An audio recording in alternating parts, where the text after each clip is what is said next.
அன்பான சகோதரர்களும் சகோதரிகளும், நம்முடைய வாழ்க்கையில் துன்பங்களும் சிரமங்களும் வருவது இயல்பான ஒன்று. ஆனால் அவற்றை எப்படி சமாளிக்கிறோம் என்பதே நம்முடைய ஈமானின் வலிமையையும் அல்லாவின் மீது உள்ள நம்பிக்கையையும் காட்டுகிறது.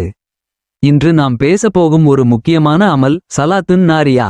இது வெறும் ஓதுவதற்கான ஒரு சலாத்து அல்ல, இதன் உள்ளார்ந்த அர்த்தமும் அதன் ஆழமான தாக்கமும் நம்முடைய வாழ்க்கையை மாற்றக்கூடியது. சலாத்துன் நாரியா என்ற பெயருக்கு ஒரு ஆழமான பொருள் உள்ளது. நாரியா என்பது நெருப்பை குறிக்கிறது. நெருப்பு எப்படி மரக்கட்டையை எரித்து சாம்பலாக்குகிறதோ அதேபோல் இந்த சலாத்து நம்முடைய துன்பங்கள், கவலைகள், சிரமங்கள் அனைத்தையும் அழித்துவிடும் என்ற நம்பிக்கையுடன் இதற்கு இந்த பெயர் வழங்கப்பட்டுள்ளது. இதற்கே மற்றொரு பெயர் சலாத்துன் தஃப்சீரியா. தஃப்சீர் என்பது முடிச்சுகளை அவிழ்ப்பதை குறிக்கிறது.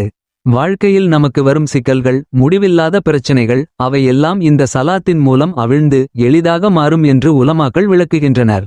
இந்த சலாத்தின் சிறப்பை பல பெரிய உலமாக்கள் புகழ்ந்துள்ளனர். குறிப்பாக ஹஜ்ரத் இமாம் அஸ்கரானி ரஹ்மத்துல்லாஹி அலைஹி போன்ற பெரிய அறிஞர்கள் இதன் பெருமையை எடுத்துரைத்துள்ளனர். ஆனால் இந்த அமலை செய்யும்போது 2 முக்கியமான விஷயங்களை நாம் கவனிக்க வேண்டும். முதலில், நாம் எந்த தேவைக்காக இந்த சலாத்தை ஓதுகிறோமோ அந்த நோக்கம் தெளிவாக இருக்க வேண்டும். மனம் சிதறாமல் முழு கவனத்தோடு ஓதுவது அவசியம். இரண்டாவது, இதனை 4444 தடவை ஓத வேண்டும் என்று கூறப்படுகிறது.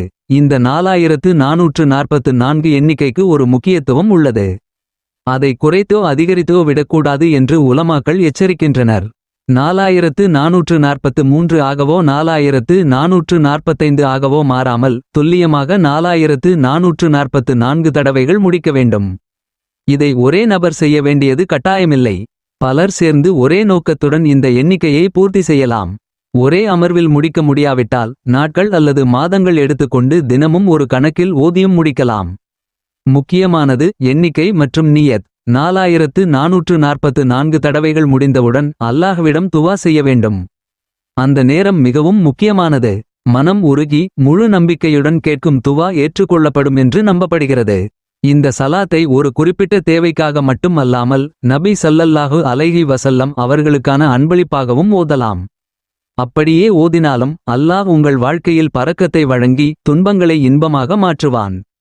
இப்போது அந்த சலாத்தை நினைவுபடுத்திக் கொள்வோம். اللهم صل صلاة كاملة ويسلم سلاما تأمن على سيدنا ومولانا محمد الذي تنحل به العقد وتنفرج به الكرب وتقضى به الحوائج وتنال به الرغائب وحسن الخواتم ويستسقى الغمام بوجهه الكريم وعلى آله وصحبه في كل لمحة وينفس بعدد كل معلوم لك. அன்பானவர்களே, இந்த சலாத்தை உங்கள் தினசரி வாழ்க்கையில் ஒரு பகுதியாக மாற்றிக்கொள்ளுங்கள். அவசரப்படாமல் அமைதியாக நம்பிக்கையுடன் தொடருங்கள். காலங்கள் கடந்து செல்லும்போது உங்கள் வாழ்க்கையில் மாற்றங்களை நீங்கள் உணர ஆரம்பிப்பீர்கள். துன்பங்கள் மெதுவாக விலகி மன அமைதி மற்றும் இன்பம் உங்கள் வாழ்க்கையில் நிலைபெறும். அல்லாஹ் நம்மை எல்லாரையும் நன்மை தரும் அமல்களில் ஈடுபடுத்தி நம்முடைய தேவைகளை எளிதாக்கி துன்பங்களை நீக்கி இன்பகரமான வாழ்க்கையை வழங்குவானாக. ஆமீன். அமீன். இது போன்ற இனிமையான இஸ்லாமிய வஜியா தொடர்ந்து கேட்க எங்கள் சேனலை சப்ஸ்கிரைப் செய்யுங்கள். இந்த வஜியா உங்களுக்கு பயனுள்ளதாக இருந்தால் லைக் செய்து நன்மை பரவ பிறருடனும் பகிருங்கள்.